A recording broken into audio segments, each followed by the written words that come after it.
पुण्यातल्या जैन इंग्लिश स्कूलने राज्य शिक्षण विभागाचे आदेश धुडकावले।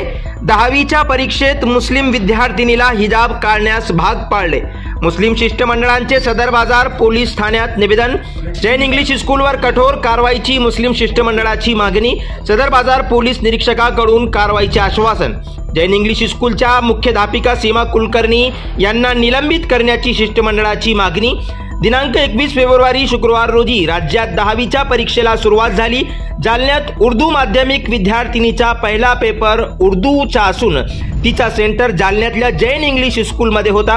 तर जैन इंग्लिश स्कूल परीक्षा केंद्रावर पेपर सुरू असताना मुस्लिम विद्यार्थिनीला शाळेच्या मुख्याध्यापिका सीमा कुलकर्णी यांनी शिक्षण विभागाचे आदेश धुडकावून हिजाब काढण्यास भाग पाडले। तर शाळेच्या मुख्याध्यापिका सीमा कुलकर्णी यांना निलंबित करण्यात यावे अशा मागणीचे निवेदन सदर बाजार पोलीस ठाणे मार्फत मुख्यमंत्री महाराष्ट्र राज्य, उपमुख्यमंत्री महाराष्ट्र राज्य, शिक्षण मंत्री महाराष्ट्र राज्य, पोलीस महासंचालक औरंगाबाद, जिल्हाधिकारी जालना, जिल्हा पोलीस अधीक्षक जालना, उपविभागीय पोलीस अधिकारी जालना यांना देण्यात आले आहे।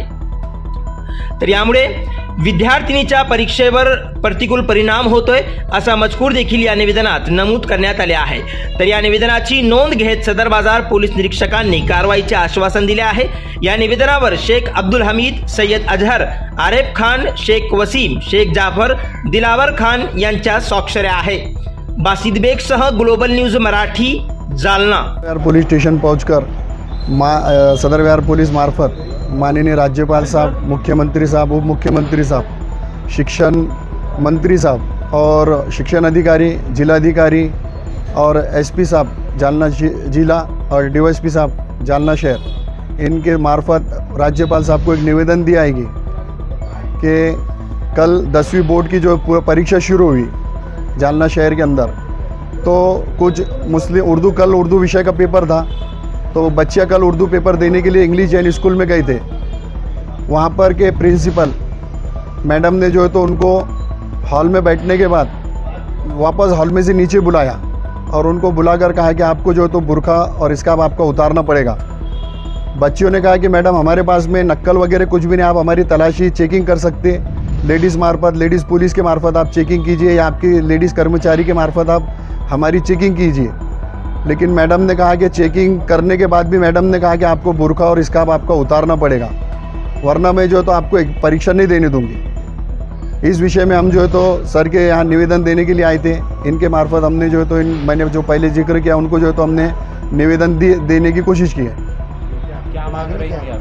हमारी मांगनी ये है कि राज्यपाल साहब से और मुख्यमंत्री साहब से, जब शिक्षण मंत्री का जो है तो GR है इसके अंदर कि जो है तो बुर्का पहनकर जो है तो मुस्लिम युवतियाँ जो है तो परीक्षा दे सकती है, लेकिन शिक्षण मंत्री के आदेश को धुड़काकर जैन इंग्लिश स्कूल की प्राचार्य सीमा कुलकर्णी मैडम ने जो है तो उनके आदेश का उल्लंघन किया है। तो हम ये चाहते हैं कि शिक्षण मंत्री साहब से ये गुजारिश है कि इनके ऊपर जो है तो सख्त से सख्त कार्रवाई की जाए और इंग्लिश जैन स्कूल की मान्यता रद्द की जाए और मैडम के ऊपर कड़क कार्रवाई करके उनको जो तो निलंबन किया जाए, उनका निलंबन किया जाए।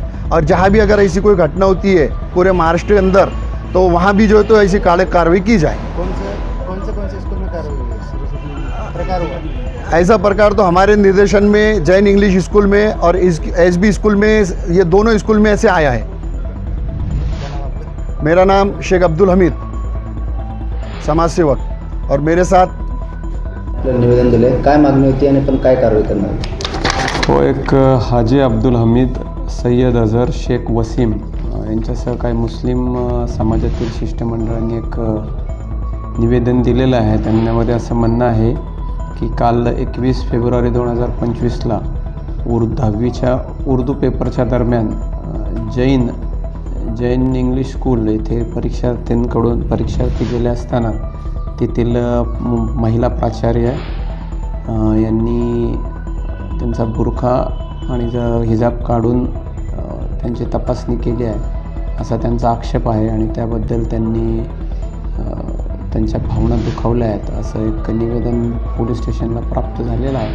तर त्याप्रमाणे आपण जे काही नियमानुसार त्यांच्या विभागाशी संपर्क करून आणि जे नियमात आहे त्यानुसार कारवाई करू।